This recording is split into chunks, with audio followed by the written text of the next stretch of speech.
Hello guys, તો આજે અમે ફરીથી તમારા માટે લઈને આવ્યા છે લો ગાર્ડનના ચીઝ વડાપાઉં, જે બહુ જ ફેમસ છે અને બધાના ફેવરેટ છે.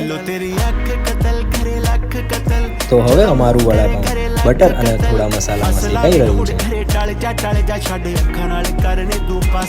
તો હવે આવશે ઉપર થોડું બટર,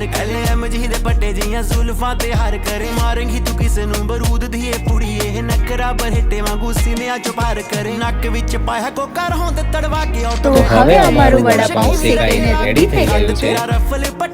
અને હવે જશે એમાં થોડાક ઇન્ગ્રેડિયન્ટ્સ જેમ કે ચીઝ, હોય ગજબ, થોડો મસાલો અને હવે થોડું ઉપરથી બટર.